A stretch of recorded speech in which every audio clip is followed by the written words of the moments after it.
honored and humbled to deliver this first Kalyan Kumar Sanyal Memorial Lecture. I was trying to control myself before coming to the dais, trying to think of some of the very good things, different subjects, but possibly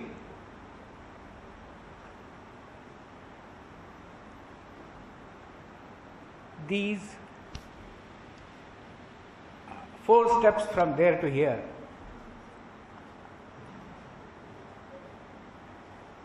did not allow me to keep that cool.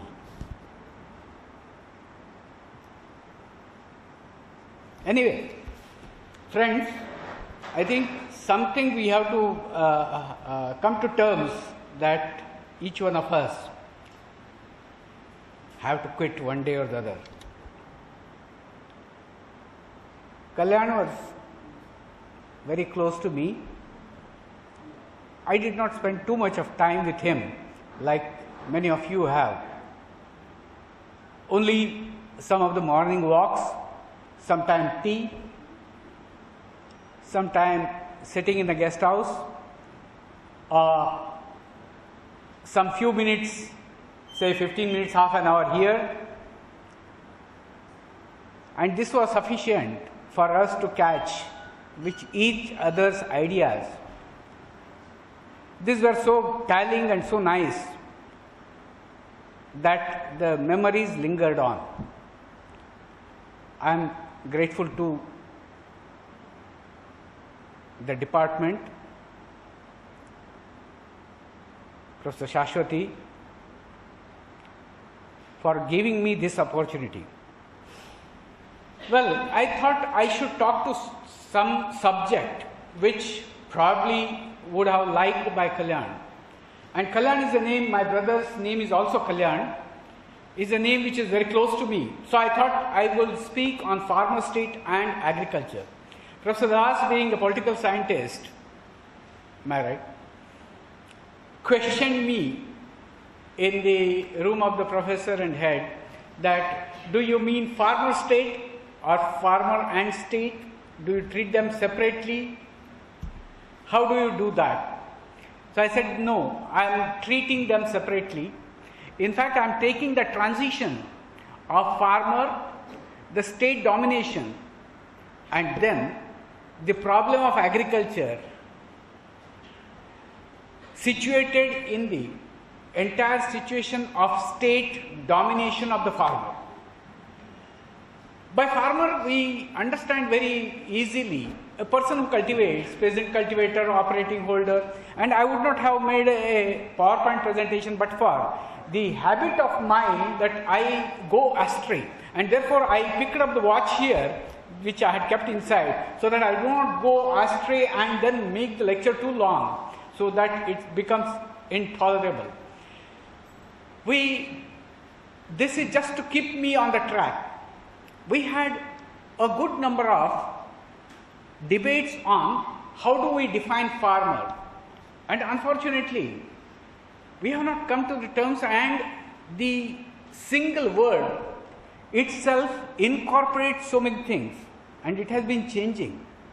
For example, when the NSSO 59th round was to be designed, I was in Calcutta on the working group of NSSO Farmers Assessment Survey, Situation Assessment Survey. And one of the important things we discussed that what do we define as farmer. It was quite about half a day discussion, and then as a household receiving value-added produce at current prices more than 3,000 from an agriculture. We questioned whether he receives really 3,000 or not. But then after a long debate we said, okay, 3,000 is an average income. Agriculture having at least one member self-employed in agriculture, either in principal status or in subsidiary status during the last year.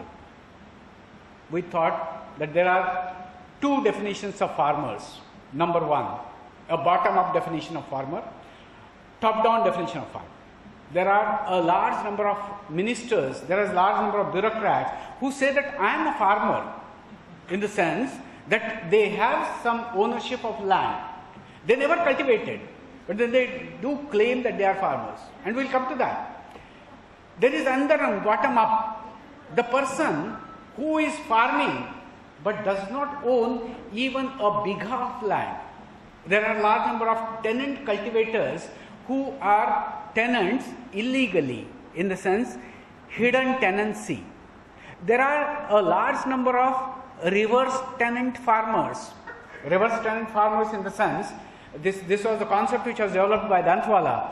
The farmers who have rented out their land to somebody who is a big landowner, and the big landowner is a tenant, and the small cultivator, the person who has a small land holding, is a landlord but has tenanted out his land because he or she does not have the resources to cultivate that land. And therefore the definition of the farmer gets really problematic. Recently, the Bureau of Crimes had recorded the farmer suicides, and they said that those who do not own land, have committed suicide, are not farmers. Unfortunately, in Andhra Pradesh, a large number of suicides have been from the farmers who are tenant cultivators and whose tenancy is not recorded.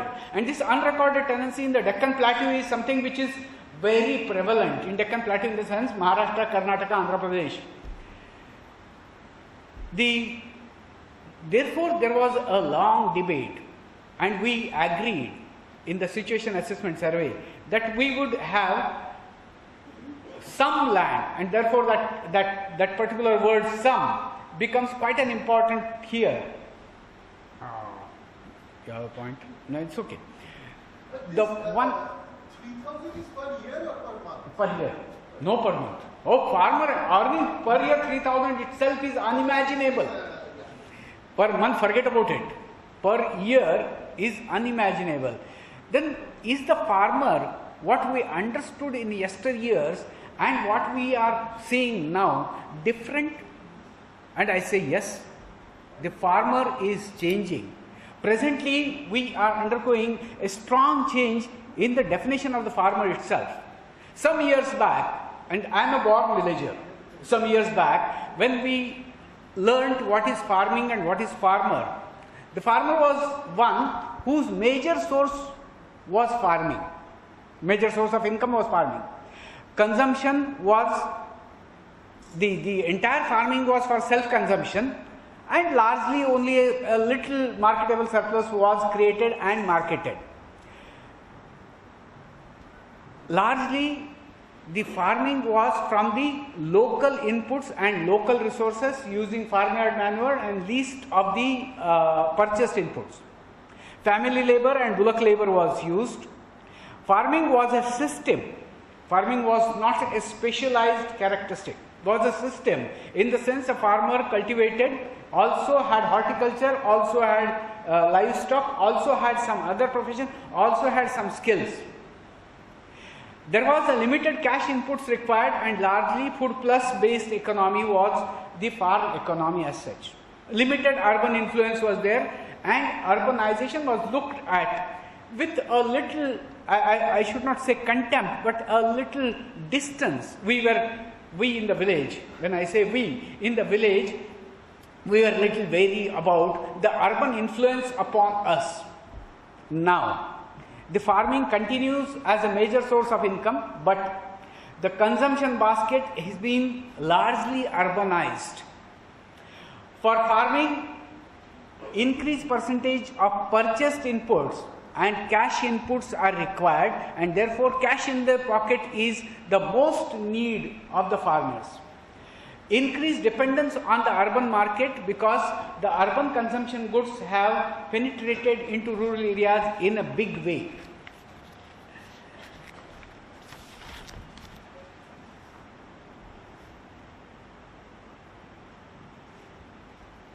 Increased share of hired income, hired labor and the machine labor, and shift away from the labor intensive crops to cash intensive crops is something which is prominent.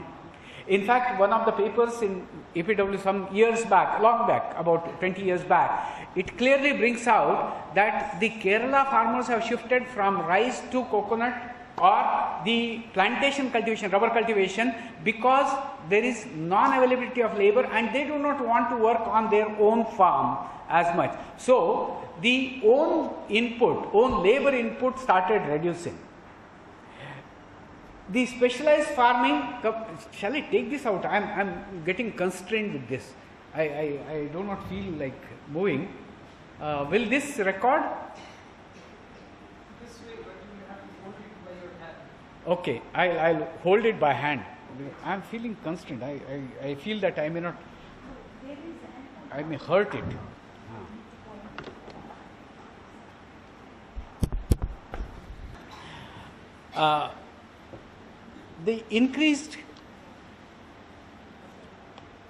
The specialized farming has come in, and across the country, and especially in some of the states like Karnataka, Madhya Pradesh, Chhattisgarh, Maharashtra, Andhra Pradesh, Tamil Nadu, there are some of the states these commercialized and precision farming has creeped into.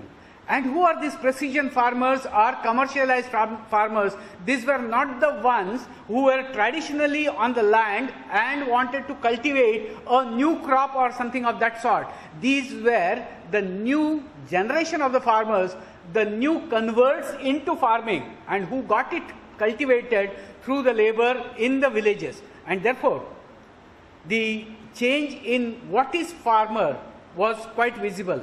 Second thing, that large cash inputs at different levels of farming also made them dependent on the cash market or financial market, the informal financial markets in the villages, and that's one of the important thing which has increased in the recent 20 years, 2 decades. High urbanized and capital intensive, state and market dependence. And the last word is that we were inching towards the capital or cash incentive farming. Rather, we were getting the farmer largely under the control of capital intensive farming than the labor intensive farming which he or she had. With others getting it difficult, especially the market, the cash market was difficult for the farmers to handle. Some time back, we had a simple survey on the Kisan credit cards, and we found that in the Kisan credit cards, the farmer did not understand the logic of the Kisan credit card, that the credit is to be taken at different intervals. And the farmer took the credit at the beginning itself, thereby made the dependence stronger than otherwise it was. In the absence of Kisan credit card, the dependence on the credit, the open market credit or informal credit, was not as much as it happened due to the presence of the Kisan credit card. A very strange kind of thing that had happened. Okay. But then, because of that, a large number of farmers are out. And how many of them are out? I talked about the situation assessment survey. In the situation assessment survey, when we had to finalize the questionnaire, we were stuck with one question, which was my favorite question. I said we should ask the farmers if you would like to quit farming. And I was possibly the youngest in the lot. And most of the elders like Professor Vyas, Professor Bhalla and the others, they said, no, this kind of question cannot be asked to the farmer, because farmer loves the land like his own mother. And if you ask, would you like to leave your mother to the market? The fellow will beat the investigator. It is not possible. This question cannot be incorporated. I insisted that you do ask, and my guru was one of the farmers. The guru used to come to me and ask very irritating questions like, sir, about a few years back I used to take about 2 quintals of jowar in the market and I used to get a few grams of gold from the market. Today I take about 15 quintals of jowar in the market and I cannot get the same gold. Why is it so? This was a question about the relative prices between the farm produce and the other goods, the other urban consumption goods. And these relative prices, I very proudly said that these are reflected in the terms of trade between agriculture and non-agriculture. That's what we teach in the class. He was not happy. And when I went back to terms of trade and the computations of the terms of trade, I felt that he was right. He should not have been happy. In fact, in the computation of the terms of trade, all 45 decades, we have cheated the farming community by computing it in such a way that the terms of trade reflect very little of what exactly happens on the field because of the weighing diagram, because of the inclusion of the commodity, because of the exclusion of the commodity, and because of the aggregation at a very large level. We forget that the entirety is cheating a large community of this country. Right. That's what happens to the farmers and farming community. Where are they? Are we losing them? And the simple data from the census, I had taken 91 census and 2011 census. This is population census.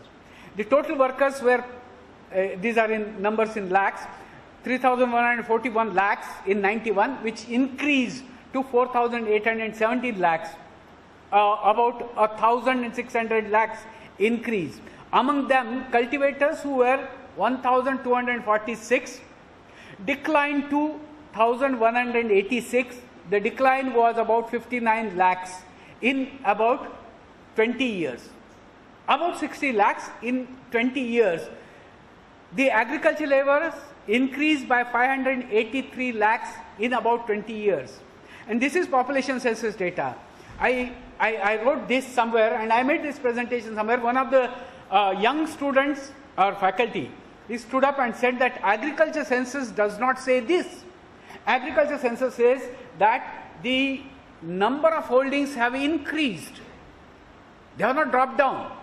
Population census says that number of cultivators have declined. I found a knack of it. The problem was that when the population census person goes to ask, are you a cultivator? And Professor Deshpande says, no, I'm a professor. I'm not a cultivator. The agriculture census people, they ask, are you a cultivator? Yes, I have land. Because the agriculture census is taken in the rural areas and they take it from the Patwari's records. And therefore, I am recorded there as a cultivator. As far as university is concerned, I am recorded as a professor, not as a farmer. And therefore, agriculture census has large number of cultivators and less number of farmers. Less number of farmers in the population census. What is happening over years in the agriculture census? Yes, in the agriculture census also, for over 4 decades, from 70, 71 onwards, we have had a continuous increase in the marginal and small farmers. What you can see here, a continuous increase in marginal small farmers. It had gone to 107 millions. The area under the marginal and small farmers also increased to about 85 million, and by 2010-11 it increased to 117 million here, and the area increased to about 71 million. The simple fact that, or simple statement that I would like to make is that the number of cultivators among the marginal and small farmers are increasing, so much so that the per person, per holding land in the small and marginal farmers is squeezing substantially at a high rate. Today, it is 0.39 hectares per cultivator, which is not even almost 1 hectare, 1.2 hectares is a viable land, is a viable cultivable land, and 0.39 is quite lower as compared to viable cultivated land. This has happened mainly because of the land policies that we followed over time. And what happens to the income over time? It was first time in 2002 that I computed the income of the farmers from the state data, from the data given by the state, by Government of India. And I found that the income of the farmer in current prices has been increasing slightly. But when I make it to constant prices, and when I find the value added in agriculture as against the consumer price index for agricultural laborers, I get an excellent picture. The picture is that the value added in agriculture has been almost flat, whereas consumer price index in agricultural laborer is increasing, which means that over time this many farmers are getting added to below poverty line or to the income levels which are non-sustainable income levels. The problem is that is it reflected in the poverty data? I'll just go a little ahead, one slide ahead. I tried to find out where is the poverty located, and the location of the poor from the NSSO data. It's very clear that agricultural workers are the largest number of poor, among them scheduled caste, scheduled tribe. Forget about it right now, I'm not going to speak about caste, but this is the area where the concentration of poor, I would question it, that is this happening just by default or by design? I would say that a large part of it is happening by design or failure of the plan design that we have had. I'll come to that a little later. Now look at that. The poor in the location of the poor among Adivasis is highest, among the Dalits is highest, among the Muslims is highest, among OBCs is highest, and these are largely the non-cultivating caste. And therefore, the poverty in the rural areas is largely in the farm sector, especially among the small and marginal farmers as cultivators and among the agricultural laborers. As a result, a large number of them are migrating to the urban areas, and the migration percentages during the last 3 censuses has been phenomenally high, and many of those who are working on the migration studies will know it. Similarly, the village is also changing. What is the changing village? And I should say that village as described by Srinivas during mid-50s was in this manner. The village is an independent unit, largely self-sufficient, having its own village assembly, watch and ward, officials and servants. Inside each village, each caste lives its own life, though it's dependent on other castes within and without the village. There is also a division along the class lines in the village. The untouchables are never wealthy, and they are usually servants and laborers at the households of upper caste. But there are also poor members of the upper caste who act as servants to rich members of their own caste. They work in their own caste. Thus, Vokaliga is a community from Karnataka, and Srinivas wrote it from his village Rampura, village India. Thus, a poor Vokaliga, a poor cultivating caste becomes a servant of a rich cultivating caste. This was the description of the village by Srinivas then. I am a villager. I was born in a village and brought up in a village early. I found that this description was apt description as far as village is concerned. To be very clear, Srinivas was not born in village and not brought up in the village. He was born in Mysore, brought up in Mysore, and studied in Maharaja's College. I was born and brought up in a small village and studied in a government institution all through my life. So I tried to look into the village then and now. I have taken then as Srinivas' description. It was an independent village, interdependent unit, but now a village depends on everything, on the nearest town or the state schemes. If you recollect, there was a nice movie on something on the farmer suicides. The movie starts with a car of the collector coming into the village. A village youth runs behind the car and he taps on the car. The collector says, what do you want? Is there any new scheme coming? And that's the story of the village today. Any urbanite gets into the village, the villager would ask, is there any new scheme coming? The irony of the situation is that the villager still feels that we are dependent. We live on the schemes. We live on the schemes not on our own, but we live on something which is given to us. That time village was self-sufficient. Today it's dependent on the town economy, on the economy by information vendors. Today village panchayats are there, gram sabhas are there, which were there then also, and various factions and politicized. The aggregate village is so much politicized that schemes do not percolate as they are designed.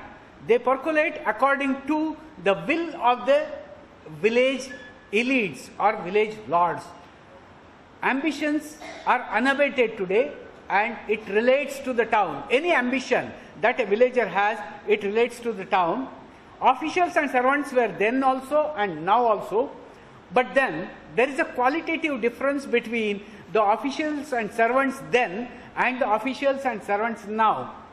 As a result, the exploitation by the officials and servants of the state of the villagers is much larger today as compared to them. But it's not visible so much. There are increasing distances between the castes because largely our politics or our society works on the caste and caste feuds. Strong divisions across class and caste in the villages are seen. In fact, the ghettoization of the villages started very strongly in the center of the country, especially on the central states, Gujarat, Maharashtra, Karnataka, Andhra Pradesh, etc. I have no idea about the others, Madhya Pradesh for that matter.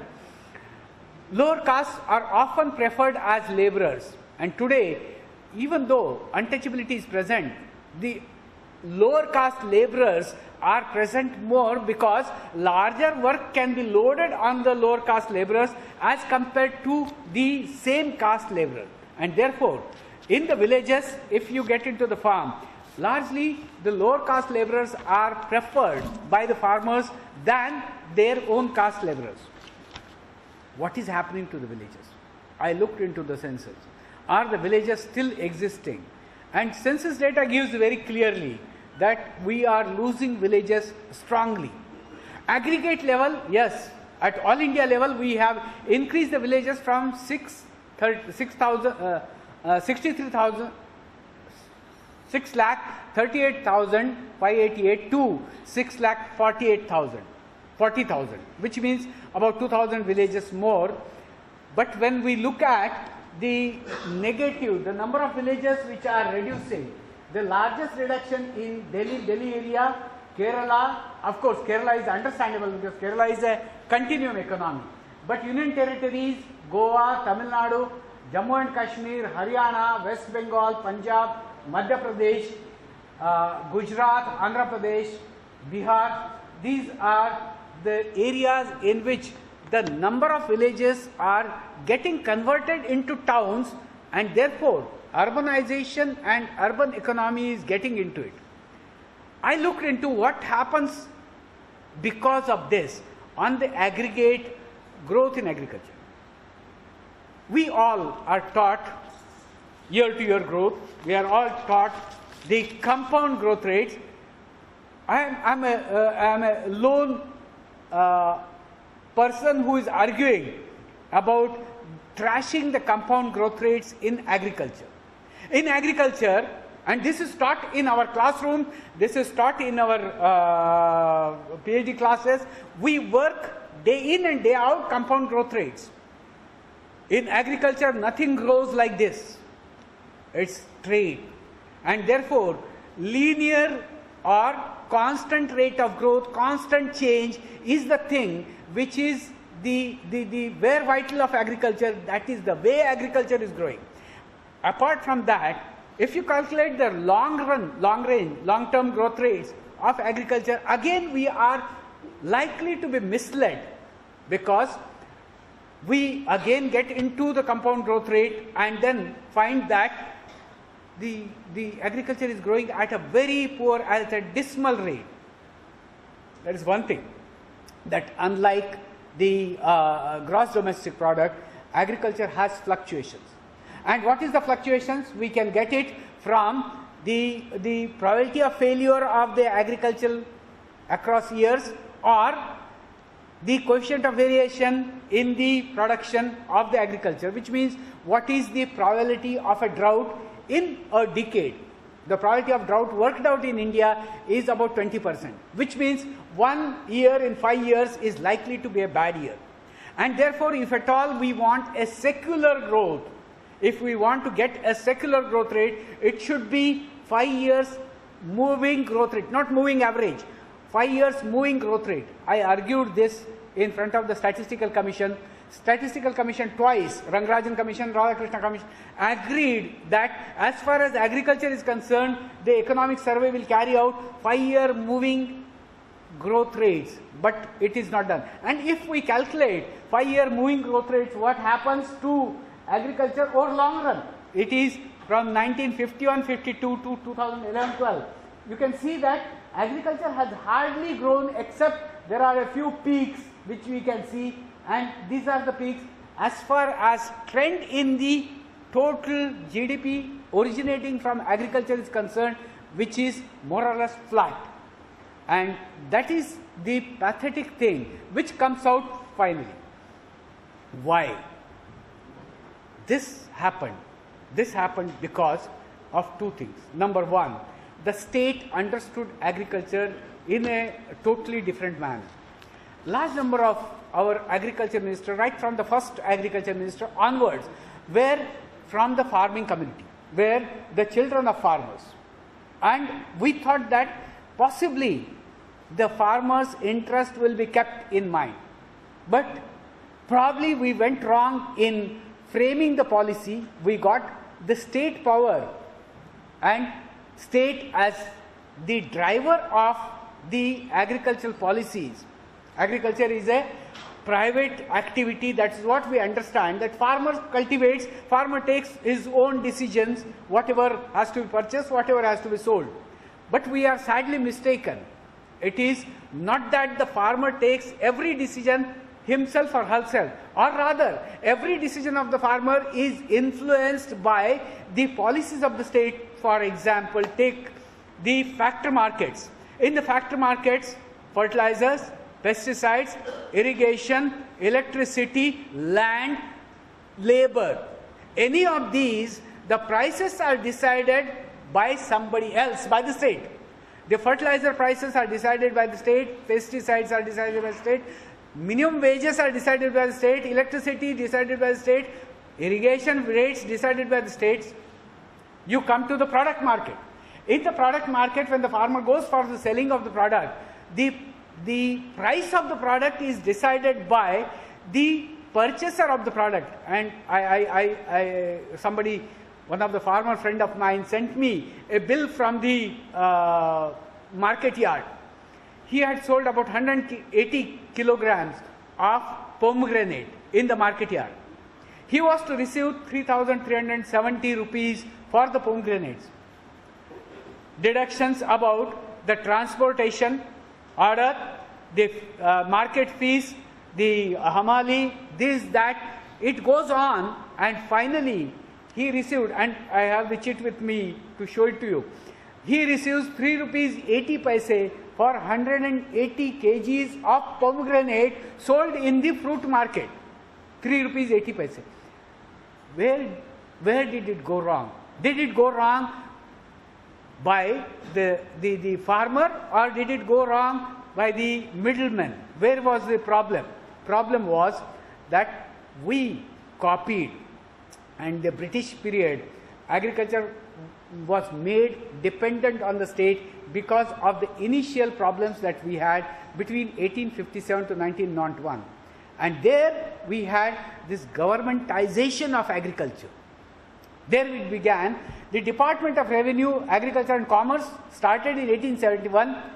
The fourth Viceroy, Lord Mayo, also got into supply of cotton and deciding the prices of cotton to be purchased. The famines of 1880, 1898, 1900 led to the Department of Agriculture being set up and farmers dependent on the famine officers. 1901, an Inspector General of Agriculture was appointed and agriculture policies were dictated largely by the state. 1905, a College of Agriculture and now ARI then was started. Then the first Irrigation Commission report gave. Every now and then, at that point of time, we were in the British system, and British system thought that these people have to be taught how to cultivate and what to cultivate. The philosophy went through. Royal Commission on Agriculture very specifically states that the cultivators in this country do not know their own land and their own crops. I would have quoted that. The Imperial Commission on Agriculture and Agriculture Research states that we need to borrow the research themes from elsewhere in order to put it in this land so that agriculture production in this country increases. We never thought of indigenous agricultural research commission. We never thought that indigenously we can develop agriculture ourselves. In any case, that is history. But this history was changed sometime later on. We followed an American system and research system under the shadow of land grant universities came into being. The Rockefeller Foundation, the Ford Foundation got into, and large number of agriculture scientists, agriculture technologists, agricultural economists, and those who are working in agriculture universities were trained in the US universities in order to come back and implement that kind of research ideology in the agriculture universities. As a result, there are a large number of crops for which were research starved, like millets, pulses. Even today, the number of cultivars that we have in the cereals and rice, we do not have as much in the pulses and millets. The worst growing crops are pulses and millets, and therefore the kind of cultivars that we need, scientists from the agriculture university do not recognize this fact, because by training the way a variety has to be released is exactly the way land grant colleges have taught us. The research system thus was guided under the US influence but superimposed a British educational structure. We followed the British educational structure and superimposed an US system. Food, after that, there are two phases after independence. The first phase was food and food priorities. Our policies immediately after independence were focused largely on the food, and therefore food was priority. Entire research was guided towards that. Research was directed to that. Rockefeller Foundation and Ford Foundation, especially the Americans, tried to tell us what food we should grow. Today, the areas which never had eaten wheat or rice are compelled to eat wheat and rice because of the Green Revolution that compelled us to get into wheat and rice hegemony. We got into the large number of, and if you count the cultivars of wheat and rice as against any of the crops, you will find that they far exceed, they are about 20, 30, 40 times of the other cultivars which are available in other crops. As a result, wheat and rice dominated our food economy. The Western influence on our system was so strong that the Indian state was bent down, had to accept the Western influence on our research and teaching system in agriculture university. The agriculture universities are totally alienated, and I tried to look into the way they teach agricultural economics. It's totally alienated from the Indian agricultural problems. They are not taught very seriously Indian agricultural problems, and rather they are more focused on statistics and production economics. In fact, production economics is the major area in which agricultural economists are trained in agriculture economics. These are alienated from ground realities. They are technocentric. They are rather commonly, and one of my friends, Professor Mrityunjaya, tried to find out what are the publications in agriculture economics in prominent Indian journals, and he found that profit function, total factor productivity, production functions dominate more than 48% of the research papers that have come out in agriculture economics. The policy is only about 6 or 7% policy oriented papers, and therefore finally the farmer was taken for granted as such by the state policies rather than by any of the mistakes that the sector had committed. We come to the next thing. I tried to find out how the state consolidated. The state initially from 47 to 59 was a colonial hangover, and therefore our agriculture system, agriculture research system, agriculture development system was under the colonial hangover. Then we were adjusting for the democracy. After that, we exercised the power between 65 to 68 in order to become self-dependent and try to see if agriculture as well as the country can be self-dependent. Finally, in 68 to 73, we were firefighting the situations that were coming, and it was more a power-centric approach because those were the years when there was a little shaking. The rooting of the democracy came especially from 77 onwards, because till 76 we had this shaking and the power consolidation was ongoing. In the process, agriculture sector was forgotten, farmers was taken for granted. 82 to 90, we started looking west again, and the capitalist lure of increased capital in the agriculture was predominant. We had the new path and new equations by 1990 to 2001. I said 40 minutes, but I think the 40 minutes are getting over. Under 10 minutes I'll take, because I think I'm little. You said that you take unlimited, but I'm not going to do that. That's why I took the watch here. Under 10 minutes, that's all.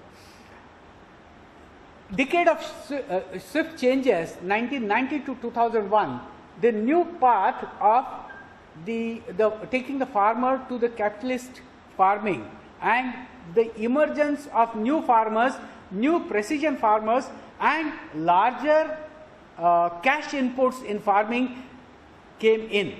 Now, when I say average income of the farmer was 3,000, we do not have really the figures of these new converts in the farming. In fact, some of the new farm converts have very huge farm income as compared to the larger farmers, larger number of farmers in the countryside. And the last one is, now we are at a place where our 85% of the farmers are looking at what exactly to be done with their livelihood system.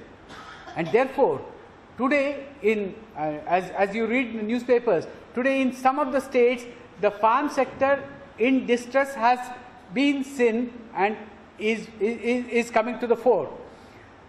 I looked at the capital formation and the state dependence on agriculture, and what you can see is that the public sector capital formation is more or less flat. The private sector capital formation has been increasing at a faster rate, and the subsidies which are given to agriculture have increased at a very fast rate up to 2008-9, and after 2008-9 they have flattened, which means that the private sector and the inroads by the private sector in the agriculture is quite visible on the scene. And this is something which we have to deal now. Over time, we have increased by policy the state dependence. And I took out a few slides from the Planning Commission. I'll also be skipping a few slides at the end. I'll talk about it, but farmer became more dependent on the state and governmentization. The governmentization is anything that has to be looked into, and recent example is that Karnataka has seen 500 suicides in about 3 months' time. And in 3 months' time, this was record break number. Of course, the government of Karnataka refuses to say that all these 500s are the farmers, because some of them do not own land. They cultivate land, but they do not own it, and so therefore they are not the farmers, and they are cultivating the land not by recorded tenancy but by unrecorded tenancy. The governmentization is a word which I picked up from Kalyan Sanyal. The state government immediately said that we would appoint a committee, a commission under the chairmanship of Swaminathan in order to find out why suicides occur. My immediate reaction in the newspaper was, Swaminathan does not know anything about Karnataka, and if the person doesn't know anything about the Karnataka, how will he be able to find out solution for the farmers which can be given by the farmers themselves? And solutions are very simple, they are on the ground and they have been given. Therefore, after appointing the commission, the government forgets about the woes of the farmers because the commission is looking into it. Increased dependence on the capital and cash needs of the economy. You recollect one scene in Pipli the Live. There is a central government Secretary Agriculture who has a continuous one dialogue. The matter is in the court. The matter is being investigated. The matter is now being talked about. And this is exactly the thing which happens when there is a strong distress. Increased dependence on the capital and cash needs or technology was again the make by the state and the state research system. Subsidization, the hidden evil. We think that farmers are subsidized largely. The moment there is a relief of debts, we think that the farmers are relieved out of the debts. It's not the farmers. Largely, the banks get that money straight away from the treasury, that this is the debt incurred by the farmers and we pay it to the bank directly, whose interests are protected. The interest of the bank is protected, interest of the farmer is not protected. And this is a scheme which is ongoing. What is famous as Vidarbha package by Manmohan Singh was the package where the banks are paid not only the loans taken from the banks, but also loans taken by the money lenders. And then overnight there are a large number of money lenders who said that I have lent it to you, and you and me agree that I have lent it to you, and the loan is paid to the bank. He gets it from the bank. Who? The money lender gets it. I say that I have lent 5,000 rupees to you. The bank is paid by the government 5,000 rupees and the bank returns to the money lender 5,000 rupees. Money lender gives 1,000 rupees to the farmer. This happened rampant in Vidarbha. Therefore, subsidization is not necessarily a solution to all, but then it is an hidden evil which had made farmers dependent or drugged for the purpose or on the state, dependent on the state for the purpose of farming itself. Farmer not able to generate sufficient surplus even for maintaining the livelihood, because largely they have moved towards the commercial crops, and commercial crops did not give them the kind of income that they expected from the commercial crops. Price and price policy also failed the farmers, and sticking to irrelevant structures like CACP, which supposedly calculates the the minimum support price based on the cost of cultivation data.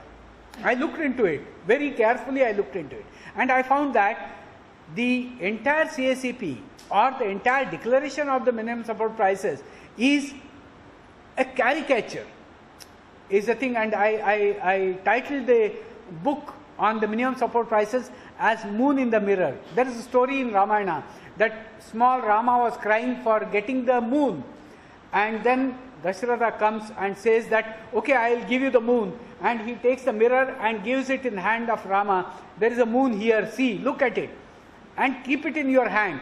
Minimum support prices in the country exactly operates in that. There again, another story, let me tell you, that when I had taken up a study on 13 states across the country, and about 6,000 farmers were interviewed, asking them, do you have anything called insurance?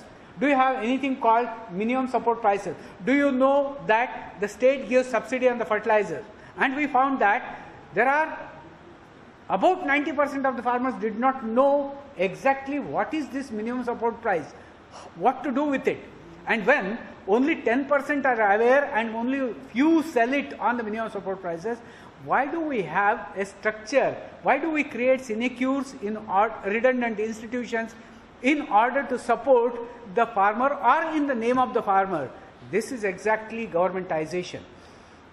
I come to the next, which is exactly borrowing from Professor Sanyal's conceptualization. Professor Sanyal conceptualized governmentality. This is something which thrilled me. I thought that here it is, that by governmentality he refers to the management of social body in terms of interventions on the part of the state aimed at promoting the welfare of the society, in the sense that something like the Commission on Agriculture Cost and Prices was for the welfare of the society in the year 1965-66 for the purpose of procuring and distributing. Did it serve the purpose of procuring and distributing, or can it serve the purpose of procuring and distributing in today's parlance? And then comes the question of success of this governmentality. He treats the paradigm of power, sovereignty and governmentality as fundamentally different in their nature and modalities. While sovereignty is repressive, governmentality is a form of power, is productive. Have we really got that kind of dream of Sanyal in governmentality, in agricultural policy making? Sadly, I should say, no, we did not. Professor Sanyal further states that governmentalized state addresses empirically constructed multiple population groups. Yes, it does. With the purpose of promoting their welfare in terms of rationally designed efficient techniques of administration, but usurped finally by the bureaucracy. That's the last three words are quite important. Usurped finally by the bureaucracy. That all these structures are created, put in place, they are made to work, or they are designed in order to enhance welfare, but do they really get into the solutions? The Indian state has failed to address largely the farmers' woes. Has always got to the solution from the western fields and addressed to a specific group. It tried to address every policy to a specific group, but failed even to pick up that group.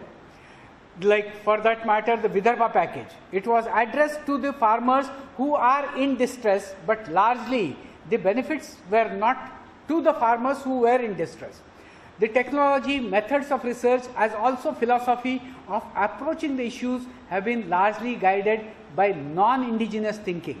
And you take any kind of intervention, state intervention in the policy for agriculture or for rural development, and you trace back where did it originate, and you will find that every policy lead comes from somewhere or the other, some McKinsey, some commission from elsewhere, some consultants who have borrowed it from a Western idea. Forget anything, our crop insurance for that matter is largely superimposed from elsewhere onto the National Insurance Commission. Give as best as possible. In the two pursuits, I packed up the lecture with a large number of things.